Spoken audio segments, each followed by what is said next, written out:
اسلام آباد high court میں جو کمیشن سے متعلق فیصلہ آیا، آپ اس فیصلے کو کس تناظر میں دیکھتے ہیں، کیسے دیکھتے ہیں؟ یہ بدنیتی شامل تھی جج صاحب کی، جو کہ تو اگر آپ یہ کمیشن بن جاتا ہے تو اس کے لیے آپ کے کیا تحفظات ہیں، آپ کیوں نہیں بننے دے رہے؟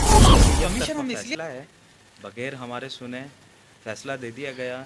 ایک پارٹی کو پراپر رائٹ دیا گیا کہ وہ پورے کیس کو ڈیمیج کرے، اس کو رائٹ دیا گیا. ہمیں تو ریبلٹل کا بھی رائٹ نہیں دیا گیا. ان کو 23 دن دیے گئے، ہمیں 6 دن دیتے ہوئے بھی جج صاحب کترا رہے کہتے ہیں کہ آپ کمیشن سے بچنے کے لیے یہ ہم کام کر کمیشن رہے سے ہیں. بچنے کے لیے بات نہیں کرتے. ہم کہتے رہ گئے، شور مچاتے رہ گئے کہ کائنڈلی ہمیں بھی سنا جائے، ہمیں بھی موقع دیا جائے کہ ہم ان تمام سوالات کے جوابات دیں. تو انہوں نے کہا یہ سوالات کے جوابات آپ کمیشن کے سامنے دیں کہ جب ٹرائل ڈیلے ہوگا تو بیل کا رائٹ ملے گا.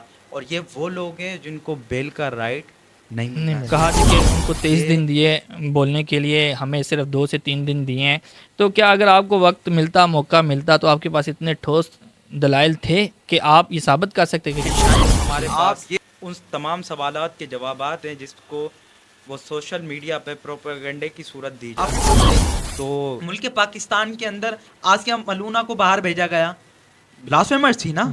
اسی طرح ہمیں ڈاؤٹ ہے، اور جس طرح فیاض ستی کو بھیجا گیا، اپنا گورائے کو بھیجا گیا، فراز پرویز کو بھیجا گیا، یہ کہاں ہیں؟ یہ باہر بیٹھے ہوئے ہیں. اور کن کی بدولت بیٹھے ہوئے ہیں وہ بھی سب کو پتہ ہے.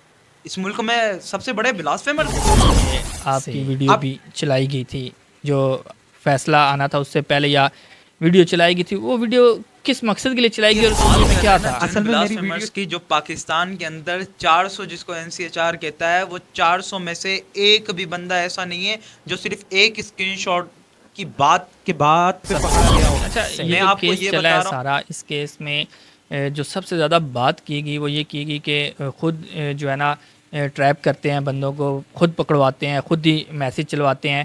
تو اس میں ایک کریکٹر جو ہے یا کردار جو ہے وہ ایمان کا بھی کہا گیا کہ ایک ایمان نامی لڑکی ہے جو میسیج ہے. ان کے موبائل بلاسفیمی سے بھرے ہوئے ہیں، ایسی بلاسفیمی جن کے میں نام بھی نہیں لے سکتا اس میڈیا پر، میں ان کو میڈیا پر دکھا نہیں سکتا. آپ کا راؤ صاحب کے ساتھ کیا مسئلہ آ گیا؟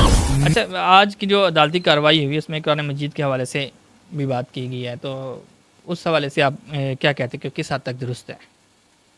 آپ نے جو سوال کیا ہے نا، یہ دل کو دہلا دینے والا. جو سوشل میڈیا پہ یہ بھی بات چل رہی تھی کہ جو گروپ ہے یا اس طرح کی کوئی چیز چل رہی ہے، اس میں ایک اسپین کا نمبر ہے، تو اس اسپین کا نمبر کہتے ہیں جی کہ وہ راؤ صاحب کے ساتھ لنک ہے. تو اس پہ کیا کہتے ہیں آپ کے کیا تعلق ہے راؤ صاحب کا اسپین والے نمبر کے ساتھ؟ بات یہ ہے کہ پاکستان میں 295C کا جو قانون ہے، جس کو باہر گورے جو ہے وہ کالا قانون کہتے ہیں، اس قانون کو کسی طرح ختم کروانا، مذہبی یعنی مغربی آقاؤں کو خوش کرنا. صرف آپ مجھے 1 منٹ کے لیے وہ بلاسفیمی کی اجازت دلوا دیں کہ وہ دکھانے کی 1 منٹ کے اندر بتا رہا ہوں پاکستان میں یہ اقدامات اگر بے بنیاد ہے تو آپ کی طرف سے کیا اقدامات کیے جا رہے ہیں تاکہ سچ سامنے آئے؟ آپ نے بھی تو کوئی پلاننگ کی ہوگی نا، کچھ اقدامات کیے ہوں گے کہ ہم ایسا کریں گے تو سچ سامنے آ جائے گا. تو اس حوالے سے کیا ہم کل بھی عدالتوں کے اندر کھڑے تھے، آج بھی عدالتوں کے اندر کھڑے ہیں، اور کل بھی عدالتوں کے اندر کھڑے رہیں. امام مالک